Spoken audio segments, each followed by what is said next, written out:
Programme news watch میں ایک بار پھر آپ کو ناظرین خوش آمدید کہتے ہیں. ڈیرہ اسماعیل خان میں موجود ہیں جنوبی وزیرستان کے آپریشنل کمانڈر میجر جنرل محمد نواز. جنرل صاحب بہت شکریہ آپ ہمارے ساتھ موجود ہیں. جنرل صاحب کچھ لوگ جو تھے وہ شمالی وزیرستان بھی چلے گئے تھے, دوسرے علاقوں میں بھی چلے گئے تھے, ان کی رجسٹریشن بھی نہیں ہوئی تھی, ان کے لیے کیا طریقہ کار اختیار کیا جا رہا ہے؟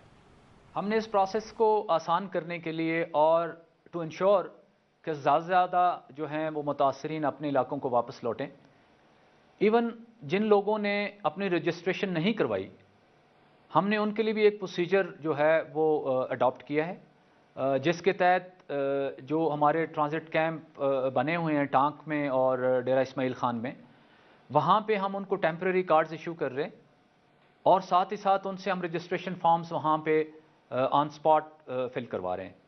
جو رجسٹریشن فارمز بعد میں نادرا کو دیے جائیں گے اور ان کے کارڈز بنیں گے. تو جب تک ان کے کارڈز نہیں بنیں گے اس وقت تک وہ ایک ٹیمپریری کارڈ جو کہ پولیٹیکل ایڈمنسٹریشن کی طرف سے ایشو ہوگا, اس کے تحت وہ اپنے فیملیز کے ساتھ. اچھا جنرل صاحب, بعض تنظیموں کی جانب سے خصوصی طور پر ہم نے دیکھا گزشتہ روز ٹی ٹی پی کی جانب سے یہ دھمکی دی گئی کہ متاثرین کو وہاں واپس نہ بھجوایا جائے. یہ کیا صورتحال ہے؟ کیا آپ تو فرما رہے ہیں کہ سارے علاقے کلیئر ہیں وہاں پر؟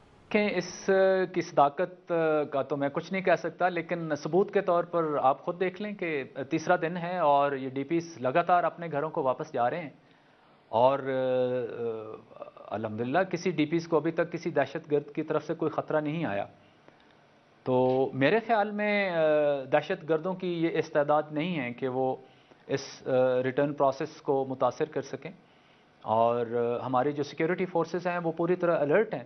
اگر کوئی بھی کسی قسم کا دہشت گردی کا خطرہ ہوا تو ہم اس کے لیے بہت بہت شکریہ میجر جنرل محمد نواز صاحب, آپریشنل کمانڈر جنوبی وزیرستان ہم سے گفتگو کر رہے تھے, اور ان کا کہنا تھا کہ کسی بھی قسم کا کوئی خطرہ آئی ڈی پیز کے لیے نہیں ہے. تیسرا دن ہے, آرام سے اور سکون سے آئی ڈی پیز جنوبی وزیرستان واپس جا رہے ہیں. اور اب پروگرام میں ہم بات کریں گے کہ ایک ایسے وقت میں کہ جب کرپشن اس حد تک انتہا کو چھو چکی ہے کہ اب مذہبی معاملات میں, حج کے معاملات میں بھی کرپشن سامنے آ رہی ہے. پاکستان میں کچھ ایسے لوگ, کچھ ایسی مثالیں موجود ہیں جیسے کہا جاتا ہے کہ دنیا اب بھی اچھے لوگوں کے سر پر قائم ہے. اسی سرکاری اداروں میں جہاں پر بھرپور الزامات ان اداروں پہ سامنے آ رہے ہیں, کرپشن کے معاملات سامنے آ رہے ہیں, اسی اداروں میں ایک پاکستان کے ایک ایسے آفیسر بھی موجود ہیں جو انتہائی ایماندار ہیں, اور نہ صرف وہ ایک ایماندار آفیسر ہیں بلکہ وہ دل میں درد رکھتے ہیں ان غریبوں کے لیے اور ان متاثرین کے لیے جو اب سے کچھ عرصہ قبل سیلاب نے جن کو برباد کر دیا, جن کی ظاہر گھروں کو تباہ کر دیا اور جن کے روزگار ان سے چھین لیے گئے.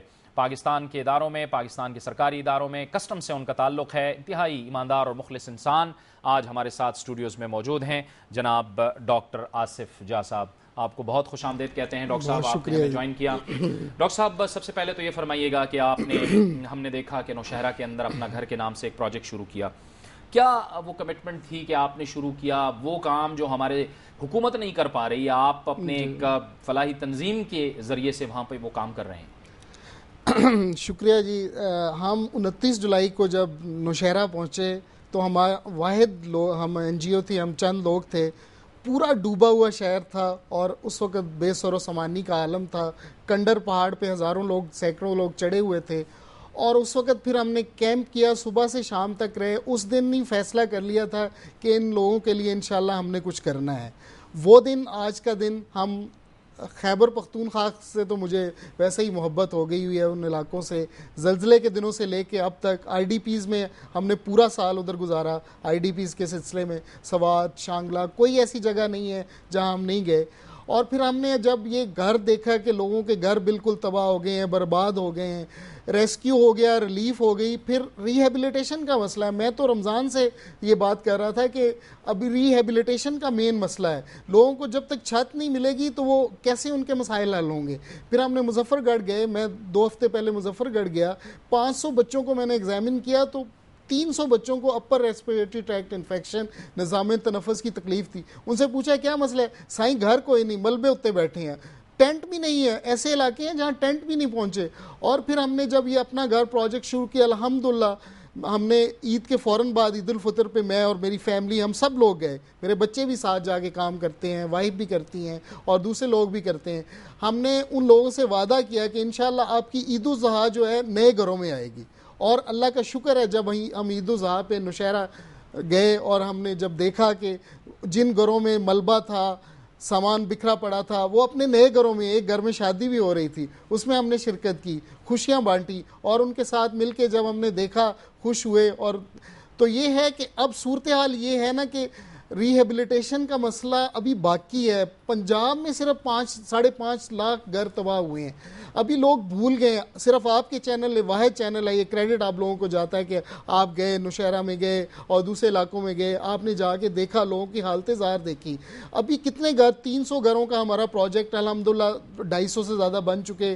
اب ہمارا ارادہ بن رہا ہے کہ ہم 500 گھر بنائیں گے. اور اس سلسلے میں ہمیں پاکستانیوں نے، پاکستان کے لوگوں نے بہت مدد کی. پھر شارجہ سے بھی ہمیں مدد ملی، 50 گھروں کے لیے انہوں نے، نوشہرہ میں 50 گھر کے لیے شارجہ کے رولر نے ڈائریکٹ ہماری چھوٹی سی آرگنائزیشن کو دی. اب مجھے تھوڑا سا کہنا یہ ہے کہ ایک لوگ میڈیا نے بھی اب بلا دیا ہے سیلاب کے بارے میں باتیں، یہ تو بہت لمبا مرحلہ ہے، بہت ان کی مشکلات باقی ہیں، ابھی سیلاب کی تباہ کاریاں باقی ہیں. جب تک چھت نہیں ملے گی، جب تک ان کے بچوں کو گھر نہیں ملے گا، جب تک ان کو آشیانہ نہیں ملے گا، ان کے مسائل حل نہیں ہوں گے. اچھا، جیسے ہم نے دیکھا کہ یہاں پہ جنوبی پنجاب میں بھی پنجاب رینجرز نے کام کیا اور اس میں بھی بڑے جو اہل ثروت لوگ تھے وہ آئے اور انہوں نے وہاں پہ مدد کی. بالکل ایسے ہی آپ نے نوشہرہ کے اندر کیا. یہ وہ کام ہے جس کے لیے حکومت ابھی تک دیکھ رہی ہے اور وہ وہاں پہ نہیں پہنچ پائی ہے، اور وہاں کے جو لوگ ہیں وہ بیچارے پریشان ہیں کہ کب یہ لوگ پہنچیں گے. لیکن آپ لوگ وہاں پہ پہنچے، یہ اس کا آپ نے بجٹ کس طرح سے بنایا، یعنی ہر گھر کا، اور کس طرح مینج کر رہے ہیں؟ کیونکہ ہماری اطلاعات کے مطابق بڑا کنٹرول بجٹ ہے اور بڑا صحیح آپ اس کو مینج کر رہے ہیں. سر بات یہ ہے نا کہ اصل بات یہ ہے کہ ہم سارے والنٹیئرز ہیں. ایک تو ہماری لمیٹیشن ہے بینگ گورنمنٹ سرونٹ. سارے میرے لوگ، میرے جو ساتھی ہیں وہ سارے گورنمنٹ ڈپارٹمنٹ سے ہیں. کوئی میرے ساتھ کام کرتا ہے، کوئی سپاہی ہے، کوئی ڈرائیور ہے، کچھ دوست ہیں، شیخ زاہد صاحب ہیں وہ انچارج ہیں پروجیکٹ کے، اور وہ والنٹیئر ہیں. سارے والنٹیئر. ہماری ایڈمنسٹریٹو کاسٹ بالکل نل ہے. کبھی دوپہر کا ان لوگوں کو کھانا مل گیا تو ٹھیک ہے. ایک آفیسر ہیں انفارمیشن کے، نصیر صاحب، وہ مظفر گڑھ میں ٹینٹ میں بیٹھے ہوئے ہیں. 19 گریڈ کا ریٹائرڈ افسر ہے، وہ ٹینٹ میں جا کے سپرویژن کر رہا ہے. اور ہماری ایڈمنسٹریٹو کاسٹ بالکل بھی نہیں ہے، اور ہم اپنے خود مٹیریل پروکیئر کرتے ہیں جا کے جہاں سے کوئی سستی چیز مل جائے، اور پھر کوشش کرتے ہیں. پھر ہم نے لیبر ریٹ پہ ٹھیکہ وغیرہ دیا ہوا، بالکل کنٹرولڈ ہے الحمدللہ. ایک ایک پائی جس نے ہمیں دی ہے وہ ان کے راستے میں، اللہ کے راستے میں لگ رہی ہے. اور پھر میرا یہ کہنا ہے گورنمنٹ سے بھی، دوسروں سے بھی، کہ کس بات کا انتظار کر رہے ہیں؟ جن لوگوں نے فنڈز اکٹھے کیے ہیں، ان کے پاس فنڈز جمع ہیں، مگر سردیاں آ گئی ہیں، بچے مر رہے ہیں، ان کی عورتیں مر رہی ہیں، پرابلمز ہو رہے ہیں. اتنی سردی، ہم 3 دن کے لیے رائیونڈ میں تھے، اتنی سردی تھی، کھلے آسمان میں تھے. اور پھر میں ساتھیوں کو کہہ رہا تھا کہ دیکھیں آپ ان لوگوں کی حالت ظاہر کا سوچیں جن کے پاس کچھ بھی نہیں ہے. تو ان کے لیے ابھی یہ ہے کہ ابھی میں نے سنا لوگوں کے ایڈمنسٹریٹو کاسٹ کا کہ کوئی پارٹی آئی ہوئی ہے کسی فورن فنڈڈ این جی او کی، وہ سرینا ہوٹل میں ٹھہری ہوئی ہے اور وہ ابھی اسیسمنٹ کر رہے ہیں. بالکل درست فرمایا آپ نے ڈاکٹر صاحب کہ ایسے نہیں ہو سکتا، اپنے آپ کو بھی کنٹرول کرنا پڑے گا. سیلاب سے متاثرہ علاقوں کے حوالے سے آپ نے کتاب بھی لکھی، ڈوبتے شہر، اور اس میں آپ نے احوال لکھا. ڈاکٹر آصف محمود صاحب، آپ کی تشریف آوری کا بہت بہت شکریہ. انشاءاللہ آنے والے دنوں میں بھی ہم نے دنیا نیوز نے سیلاب سے متاثرہ علاقوں کو نہیں بلایا، ہم اپنی ٹرانسمیشن کا سلسلہ بھی جاری رکھیں گے، اور آپ جیسے لوگوں سے بھی ہم پوچھتے رہیں گے اور حالات معلوم کرتے رہیں گے کہ وہاں پر کیا کچھ ہو رہا ہے. ڈاکٹر آصف محمود جا عزم و ہمت اور ایمانداری اور خلوص کی ایک زندہ مثال. یہ تھا ہمارا آج کا پروگرام. اگر آپ اپنی رائے یا کوئی کامنٹ ہم تک بھیجنا چاہتے ہیں تو ہمیں لکھیے. ہمارا ای میل ایڈریس ہے nw@duniatv.tv. جاوید اقبال کو پروگرام نیوز واچ سے اجازت دیجیے. اللہ حافظ.